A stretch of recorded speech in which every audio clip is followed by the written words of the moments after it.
Hello and welcome. My name is Russell Trafford-Jones and thanks for joining me. This is Broadcast Focus, the show where we look behind the scenes of broadcast, media and entertainment industry by chatting to the people that make it happen.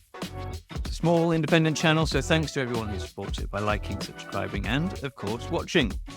We cover both technical and non-technical topics here, so as long as it relates to media, it will be here. And one of the pleasures of doing this show is I get to talk to some of the most active people in the industry who are really moving the needle. And today is far from an exception as I welcome to the show co-founder of the Talent Manifesto, Carrie Wootten. Hi, Carrie. Oh, hi, Russell. Thank you so much. What a lovely introduction. I'm really looking forward to chatting with you today. You're the co-founder of the Global Media and Entertainment Talent Manifesto. I remember that starting almost a year ago. We'll cover what you've got up to, but what's the idea behind the Talent Manifesto? Yeah, it started through a conversation between myself and Chris Redmond, who is a recruiter in the industry, talking about the skill shortages in technical and engineering roles and the lack of diversity more broadly. And it was just kind of a conversation between us going, God, we need to do something. What can we do? What does that look like? This idea of working together to build a manifesto to deliver action and change led us to setting up the Talent Manifesto. And from there, it's just spiraled. And I think when we first set it up, we were quite surprised at the amount of interest that we had, because I suppose it was a conversation between us, so we weren't expecting it to kind of resonate, but actually it did. It resonated hugely. And then that's kind of, as I said, spiraled into the work that we've delivered over the last year. So it's there really to look at skills, education and diversity as the kind of headlines, and ensuring that we work collaboratively and globally across the industry to, as you said, to drive change and ensure action happens. So what's your year looked like after setting that up? Do you know what? It's been a whirlwind and I can't quite believe we're in the run-up to Christmas. I don't even understand where the year's gone, but it's been super busy and I'm so pleased that industry's got behind our work. We've delivered all sorts of different initiatives, which include our work with schools around neurodiversity, the Skills Cafe at IBC. It's been a real pleasure working with partners across the sector to see how we can collaborate and deliver initiatives that do have meaningful impact and do drive change. And yeah, it's been, as I said, a whirlwind, but I'm one that I've really enjoyed the ride of, and I'm looking forward to seeing what we could do with our new strategy, Action 25. So we've spoken on the show before about the difficulty of getting a proper funnel of interest into the industry. And it's not just the industry, but just I was a bit alarmed talking to people like Polly Hickling and Susan Pratt about the seemingly drying up just of general interest in technology, whether or not they know what happens behind the camera or otherwise. There seems to be a heck of a lot to do there. But on the other hand, it feels like I know what to do, because, you need to talk to people, to use people. Now, if you're going to look at this as touching the whole industry, well, the whole of the technology sector, that's pretty big. Would you say there's a specific broadcast? I mean, here you say media and entertainment. Is there a media and entertainment focus specifically for you, albeit that perhaps the root of the problem is a wider issue? Yeah, I think you've summed it up. Our work is definitely focused on the media technology sector, without a doubt, media and entertainment technology sector. And you're right, the broader conversation is around STEM subjects and children's interest in STEM subjects. However, I think we have a unique challenge in our industry in that young people and teachers and parents don't know about a lot of the job roles that exist in our bit of the sector. And I would argue that actually they do know about technology jobs more broadly. So although the challenge is huge in technology generally, I think we've got a unique challenge in ensuring that we, exactly as you said, we inspire, we educate, we inform young people and teachers about our industry and the job roles that exist within it. And I think we've got a even more unique challenge now in that we don't even know what half the job roles are going to be at the moment, with technology and innovation happening so rapidly. We as an industry are struggling to keep up with it. So then we understand the kind of skills needs that we need to have as an industry that actually then ensuring that we can educate teachers and young people about it is an even bigger challenge. So I think the whirlwind that we find ourselves in, is kind of chasm of skill shortages, lack of diversity, rapid innovation, is the perfect storm for what we're experiencing at the moment. So yeah, you're right. We do have a technology challenge societally and economically, but I think our bit of the industry is perhaps a little bit more challenging as well.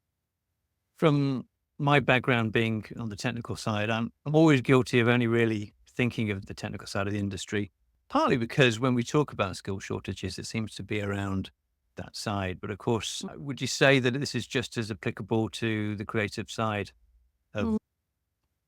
I think they exist on both sides for sure. I think in the production side of things, there are specific job roles. For example, accountancy, like it's well known that production accountants there's a real skill shortage in. And actually, organizations like Screen Skills do really put a spotlight on where there are specific job challenges and are doing great work around production to try and address that. But I think for us as a sector, we do have it. Of course, I'm going to say this, aren't I? But I do think we have it. I do think we have it tougher. And I think there's a couple of reasons for that. One is the media technology industry, I don't think is recognized at a government level, even though we underpin content distribution everywhere. Content can't be distributed without the infrastructure and networks that we as the technical industry put in place. But our bit of the industry doesn't get so much funding to address skill shortages. I feel like I know how to fight against the shortage of young people coming in by visiting schools, exposing what the media industry jobs are. But with respect to the skills shortage, I find that harder to understand what to do with. What's your angle on helping with the skills shortage? That's part of the reason that the manifesto exists. Within schools, yeah, I think we've got so much more work to do there. We know that teachers don't have an understanding of the job roles that exist. So our approach is kind of twofold, I suppose. One is to go into schools and deliver these hands-on workshops that ensure young people understand the breadth of roles across the industry. And we've been working closely with ITV and Google and other partners to deliver that work. And then it's about ensuring we reach numbers. I think this is the other thing. Like we know that Yeah. we can work with small groups. So actually, it's going back to your original point, the scale of what we're trying to deliver to ensure that change happens, to ensure that pipeline changes is massive. And actually, we're scratching the surface with the schools workshop. So the other bit of work that we've been doing is assemblies, the school assemblies, and people going in and talking about their job roles and the industry.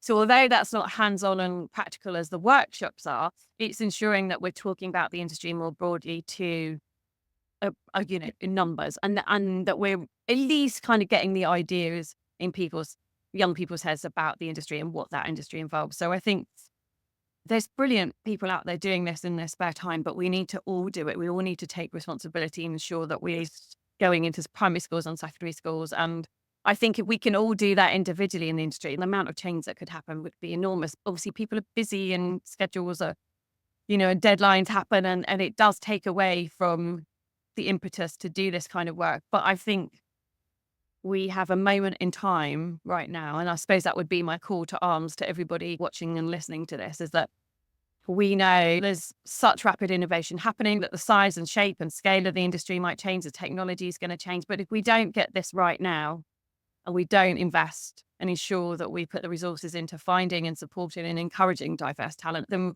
we're never going to see things change. We've got to start taking action. And that comes down to companies, departments, and individuals as well. Is there an answer of trying to get people in from other industries? Yeah. Yeah, without a doubt. Without a doubt. So at the World Skills Cafe, we had 6 different themes, but one of them was transferable skills, actually. So we had 2 representatives. One was an ex-offender and one was ex-military.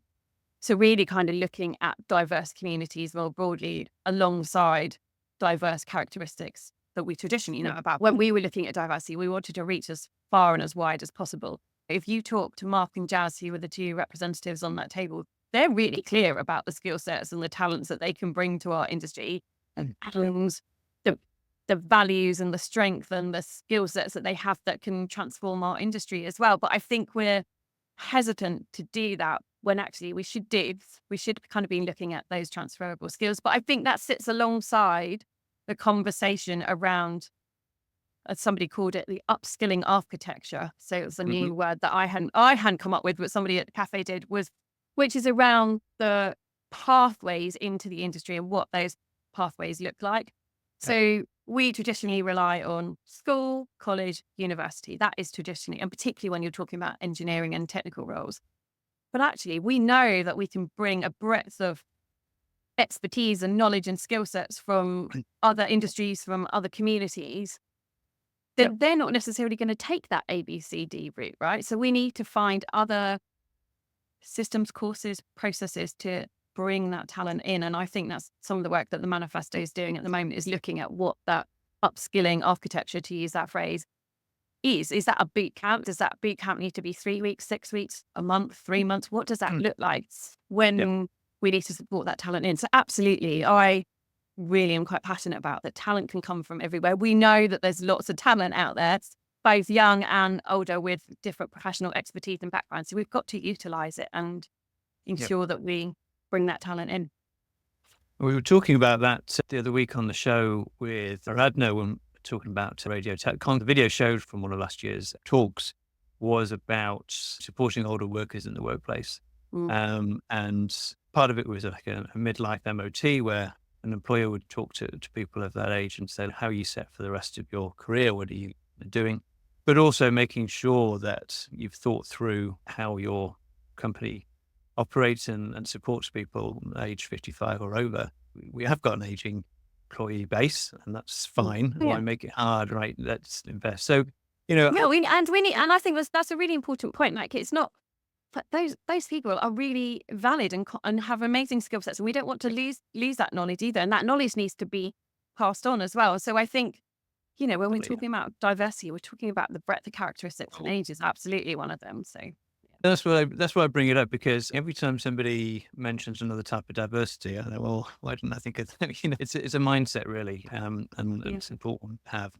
So tell me about the Skills Cafe at IBC. What was the premise? So the World Skills Cafe was instigated because we know that we've got skill shortages. As an industry, we've talked about that for a long time. We've also talked about the lack of diversity. So we wanted to bring everybody together to really talk about how we collaborate together and address these issues. So, and that kind of global forum had never been held before. So we had these amazing partners who were involved, who were kind of driving this work as well. And the intention was really to look at 6 specific areas. So the areas that we were covering were future technology, education, recruitment, retention, transferable skills, as we've just mentioned, and diversity as well.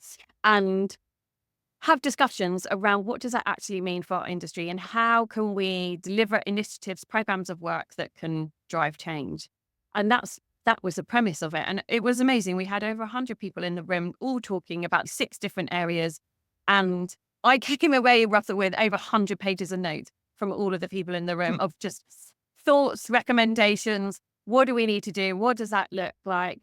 What are the initiatives that we can deliver as an industry to drive change? So I have to say, it did take me a while to digest all the 100 Sure. pages and kind of distill that. But what has now emerged from that amazing contribution, like all those industry professionals in the room contributed to, is now this kind of Action 25, which is our action and strategy for next year in 2025, of what we can do as an industry to ensure that change happens. So it was, I suppose, a bit of an experiment to see whether we could do something like this. IBC is very much focused on industry and discussions around where the industry is at the moment. But kind of huge thanks to IBC, because they totally got on board with this and backed the cafe as well. And, that kind of linked very nicely into their talent strand on Monday, which topped and tailed IBC this year. So it was a significant moment that showcases that actually the industry is taking this stuff seriously and actually does want to see change happen. And as you said at the beginning, change that are, like, it's really critical that we do that now, thanks to IBC and to all of those partners that enabled that. We now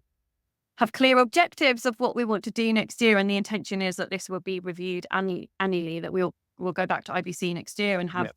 the Skills Cafe, World Skills Cafe again there. We could go, okay, this is what we said we wanted to deliver. What have we done? What impact has it had? And then what do we need to do? Because as we kind of indicated earlier, the skills and the needs are gonna change and evolve continuously. So it's really important that we do that review as well. Yeah, no, absolutely. It sounds like it's going to be a mammoth session next time we see you. But you took your notes Yes. and you weren't even reporting on your success of implementing the previous World Right. Series. So And it's the I first. think, yeah, I was just going to say, and actually, you know, it was held the day before ABC even started. So actually, all of those people had taken the time out of their diaries and committed to come to that event. And I think that just demonstrates how much value people see in ensuring that we talk about this stuff and that we can all collaborate together and hold conversations. Everybody's coming at it from slightly different perspectives. An OB company will have a different perspective to a streamer, versus a vendor. Like everybody's coming at it slightly differently, but everybody knows that this is really important and that change needs to happen. Yeah. Yeah, exactly. I mean, if we were there in terms of diversity and if we were there in terms of not really having to worry too much about skill shortages, then people wouldn't have made as much of an effort, would they? Yeah. Uh, And how so, amazing would that be? That well, I'd be out of a exactly, job. yeah. I'd be out of a job, Russell. And And you so, know, yes. Yeah. um, so the idea of the Action 25, you see it as your manifesto for the coming year, right? And Exactly. and Yeah.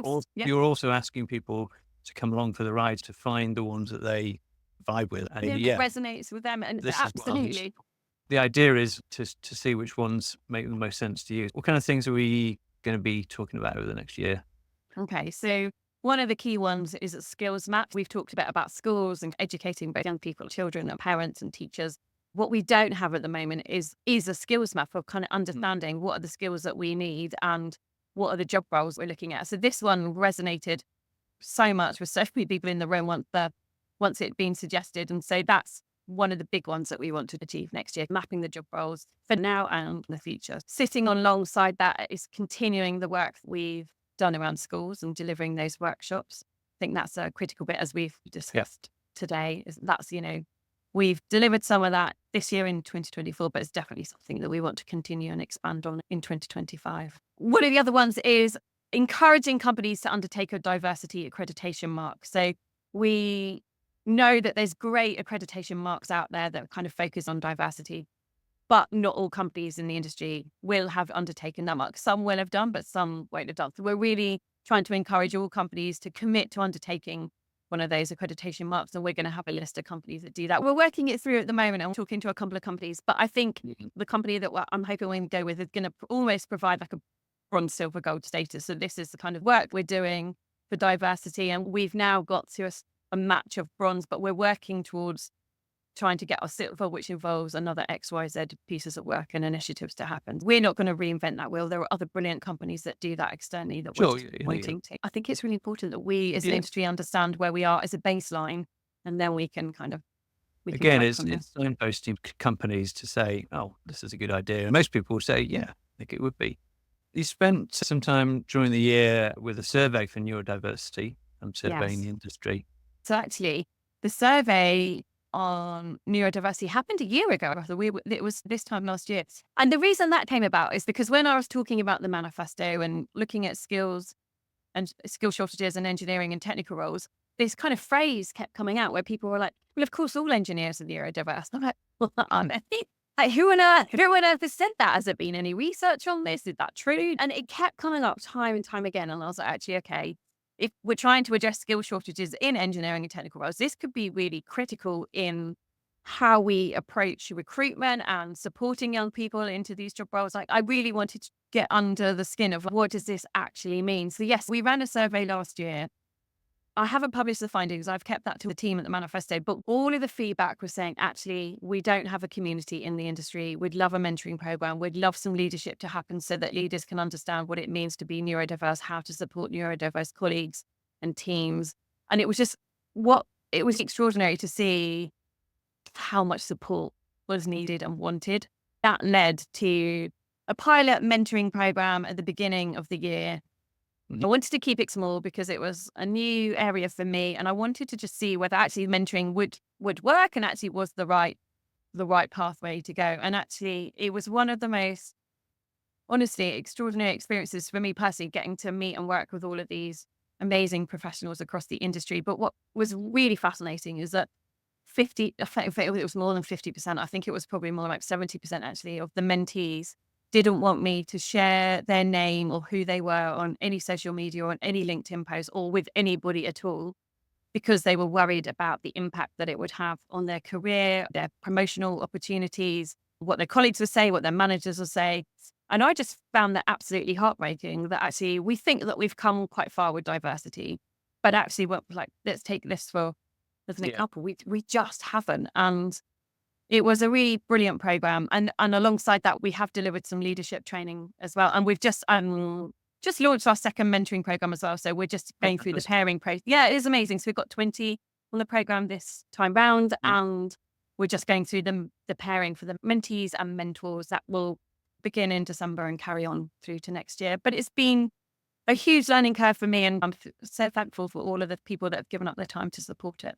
I remember I was interviewing Richard Welsh for an article in TB Europe, and he said that one of his plans when he took up the vice presidency of SIMT a couple of years ago was to focus on supporting neurodiversity, commenting that some of his best programmers have been neurodiverse. For him, he sees that as just part of the workforce he needs to affect what he wants to create and where Yeah. his company goes. I think there is a lot of work with leadership to say, well, look, this is something which can be good. Obviously, no one's really debating that. But Mm. how do you go about managing that and making sure that you do things correctly? It feels great to have your input. People shouldn't be ashamed of saying, you're diverse. This is who I am. This is what I am right now. But on the other hand, it kind of verges on being like a part of your medical history. And traditionally, Yeah. we keep that quiet, right? So it's a weird gray area for management or a leader to cry in. Yeah, that question comes up quite a lot, particularly when people are interviewing for jobs, like whether they should declare it. But I think this is why this work is so important, because the more that we can have a conversation around neurodiversity and workplace adjustments and what people need, then actually it'll become more natural and people will feel more comfortable in sharing that information, and they'll feel that they're supported. And I think that's a critical thing. And that comes down to diversity more broadly in terms of the culture of organizations and ensuring that people do feel comfortable sharing that information. But yeah, absolutely. It has that medical side to it as well. But it's really critical that we have this conversation. And I think Yeah, 100%. we haven't done as yet. So I think, and just coming back to that point about whether people should declare or not declare, I think it's entirely down to the individual. And that and in terms of how they feel. I'm really pleased with the community that we're starting to build now, and people feeling as though they're heard as well, and that they're not isolated. If you are feeling isolated, that must be a pretty lonely and tough place. And that's definitely come up in the conversations I've had. So hopefully this work will be sure that doesn't happen anymore. Definitely, yeah, and that's a similar situation in terms of that loneliness. On the next point about mentoring program for underrepresented communities, LGBTQ plus, and all of the others that are listed there, where you feel you're not, part of the group. Represented. Yeah, absolutely. And as I said earlier, we've done great strides as an industry on gender diversity. We're not there yet, by the way. Like, we haven't got that solved. And that's why there are brilliant organizations out there continuing that work and training forward. If we look at ethnicity, we have such an extraordinarily bad representation. Same with disability, as we said, same with LGBTQ plus. Like, we've got to do more to change this. We have to. And this came up as a big theme in the conversations at the Skills Cafe. So the idea is to have a mentoring program for those underrepresented communities as well. This is going to take time to change the dialogue on this one. It's not going to be something that a mentoring program on its own is going to change. But we've got to do something. We have to start to move that needle slightly. Yeah, indeed. So what we've seen with Rise is that the mentoring obviously helps the mentees. It also helps the mentors. But it really has been a way of celebrating talent and raising awareness. I would imagine that hopefully the mentoring programs that you've already started, but also for the one we're just discussing now, will have that kind of secondary benefit of, at least now we've got a way of focusing and you have awards and this, that, and the other. It's a pretty good way of making sure the industry is aware that some people are talking about this. Yeah. for conversations and more. Absolutely. And I think that's the whole point of doing it. It has that ripple effect. Once you have a cohort and then go into a second cohort, that's when Yeah. momentum starts to happen. And as you say, the spotlight is on the conversations. The more that we can do that, the more awareness there will be, the more commitment there will be for change. So it's really important that we start to do this. If we want to see diversity change in our industry and the skill shortage change, for me, they're not inseparable. They're completely interlinked. Then we have to do something. This is the start of trying to make that change happen.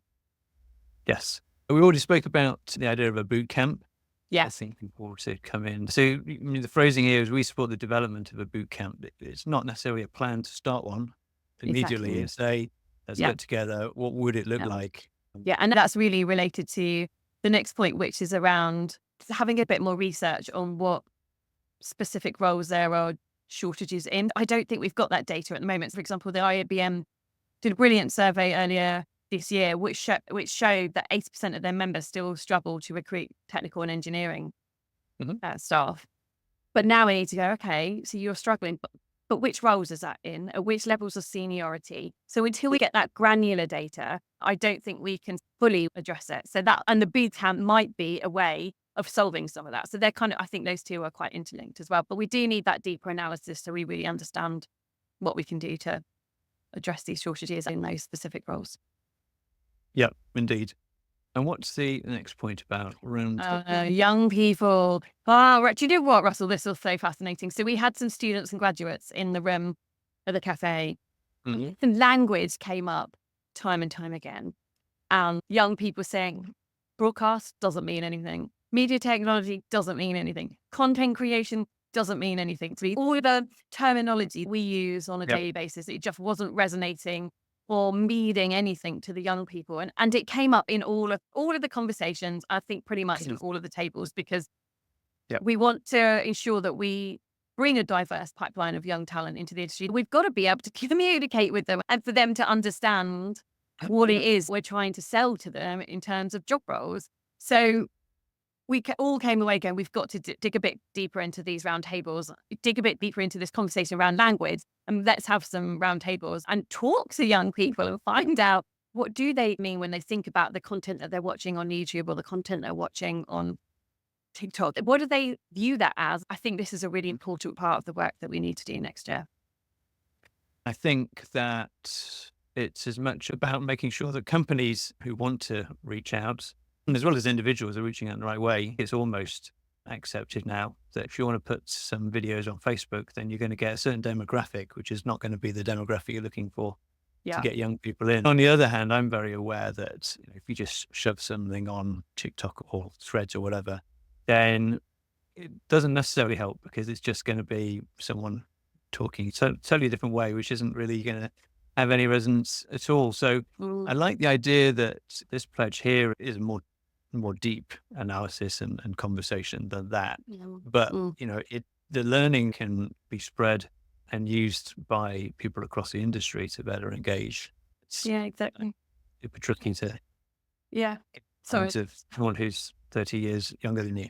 Exactly. And also I'm quite fascinated to find out like what language, what words and terminology they use. So I think this is going to be a really fascinating one that will hopefully be insightful and useful as well.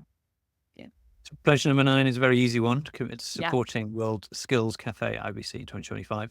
The last two, 10 and 10A, are about supporting the Talent Manifesto directly. We obviously can't deliver any of this work unless we've got some financial support and backing. We know that the industry is in a tough place at the moment, but as I said earlier, like we are in a really, I think, specific moment in time where we can change things. We need investment to continue this work, launch the mentoring programs and the boot camps and the roundtables. So if anybody would like to support in that way, it will be very much welcomed, and please, drop me a message. And then the last one is about having that regional perspective and having regional leads across the globe.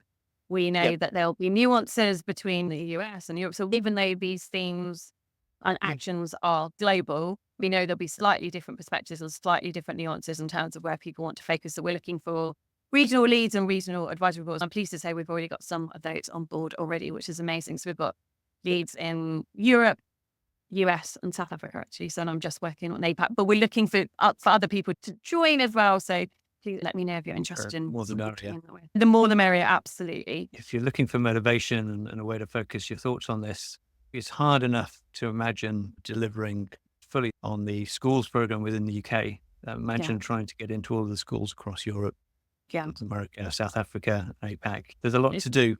But that is what's needed. I think that's why the skills map could be super helpful, because that would be something tangible we can send to all those schools. The workshops is more challenging, like I grant you, but it's critical. But yeah, I mean, all of it needs to be done. Russell, to be So the end of that, what we just saw there, those 10 pledges, you're looking for people to sign up for. Is it people or organizations primarily? both. Obviously, financially, that's more likely to come from organizations. You know, But we, if you're listening and you're out there and, you've got a spare million or something, then I'm in here. But of course, we need individuals as well. We need individuals to contribute to the development of that skills map. That's not going to be something that I'm just going to come up with. That's definitely got to be a global collaborative effort for everybody to think about what that skills map looks like, the shape of it, what it includes. The same with the round tables. It's not just going to be a round table in London. It's got to be global, right? It's got to have that global international perspective. So we need individuals to help contribute and lead those discussions. Absolutely. Organizations and individuals. So people can go to your website, which is mediatalentmanifesto.com, and contact there. Become a member at the top. There we go. But that's always going to be the touch point for the working schools and your diversity and everything like that. Great place to go. You're living up to your name. You've got a manifesto for the next year. Yes. Do you know what? It feels like quite a lot of progress to get to that point as well, actually, that we now have something really clear and tangible that we can get people to sign up. Yeah, they're all evidence-based. People have said this is what we need. So now there's a lot of action to be done. Good luck with that. Looking forward to being part of it. And hopefully, year by year, you'll be accruing new people and doing more and more. Well, I just wanted to finish up by saying thank you to Becky and Fiona from Page Media for supporting the channel and making sure that we get all of our episodes up and running. Thanks very much, Carrie, for joining me. My pleasure. Thank you so much for having me. Everybody can show their appreciation for you being on the show by clicking like, making sure you're subscribed. I appreciate everything you're doing, Carrie, and hopefully we can have you on for an update in the coming months. Yeah, we'd love that. Thanks, Russell.